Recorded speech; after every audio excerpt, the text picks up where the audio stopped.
Hi everyone and welcome back to the channel. So I thought for today's video what we will do is to replace the wooden T-slot fingers I currently have installed on the Exec 8 with the aluminium T-slot fingers I used to have on the Axiom AR4. Now if you want to know more about that machine and its departure, I think it's the second last video that I posted, so please feel free to go and watch that. Now the main reason for the replacement is the fact that I machine aluminium and I do use a lubricant from time to time, and wood with water or oil, they just don't go together. It creates offset issues. So that is the main reason for the replacement. I also know for a fact that I'm going to run into one or two issues, and one of them is the fact that on the Exec, the travel in the x-axis is a little bit more than on the Axiom. So I have to add another finger, and I'm going to add this one to the end. Now I had this piece of 25mm stock lying around, and that's what we're going to use. We'll be machining new holes, new mounting holes, and as I said, we'll bolt it down.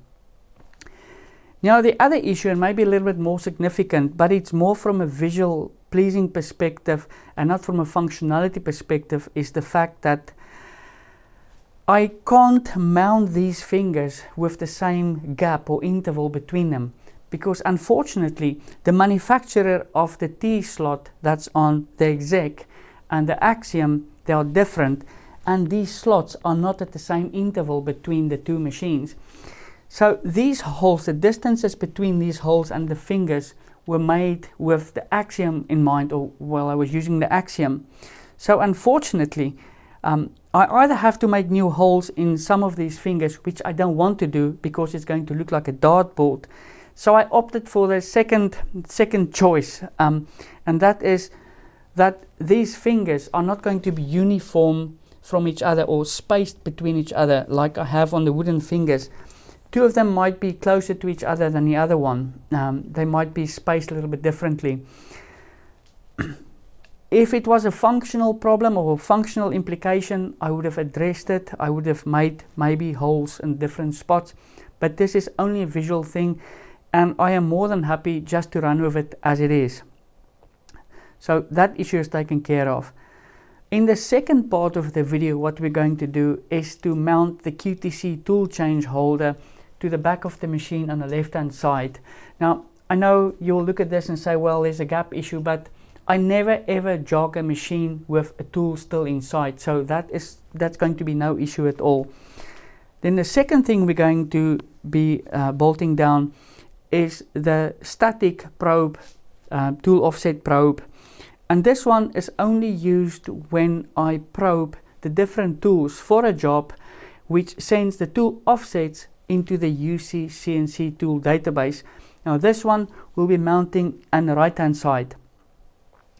Now unfortunately these holes, these mounting holes, obviously a T-slot manufacturer can't cater for all the accessories that you get. So these holes don't correspond with the T-slots, and neither does it on the actual QTC tool change holder. So what we're going to do initially is just to bolt these two down with 2 bolts so I can use it. And then in future what we'll do is I will model or design a very nice base plate for both, so we can bolt it down onto aluminium and then just use 2 bolts to bolt it actually down to the T-slot, but that's in the future to come. Then I think what we'll do last is just to use a 12mm end mill, and we will just surface the whole bed so it's nice, flat and ready to work. I already have all the bolts that we're going to need to bolt it down. I have the T-nuts, everything is ready, and basically all we're going to use for this task, or to remove the wooden T-slot fingers, is just a set of Allen keys. I think 2 Allen keys is going to do the whole job. I'm looking forward to do this. So next what I'm going to do is I'm going to bring you a little bit closer, and we'll start to disassemble the wooden T-slot fingers.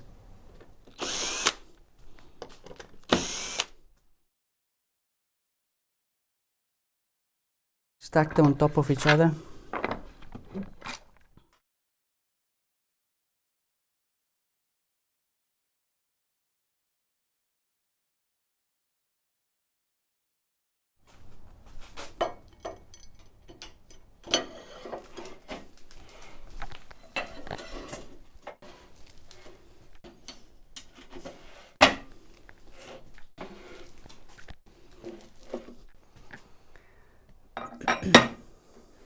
all we have left to do is to make the holes in this, in the last one, and determine where we want this to sit in relation to the y-axis.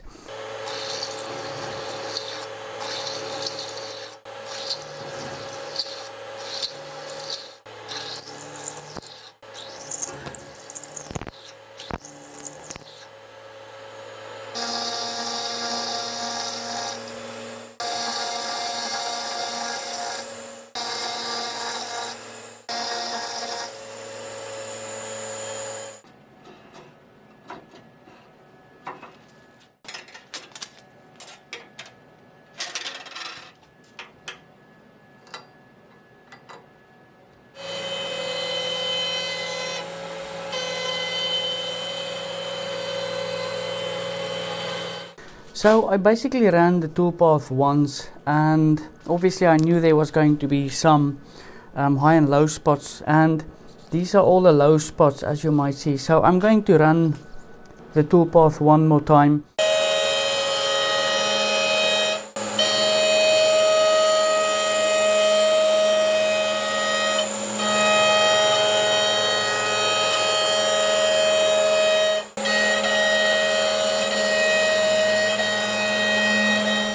Hi everyone, and so this is the end of this mini project, and if you've watched this far, then you've seen the end.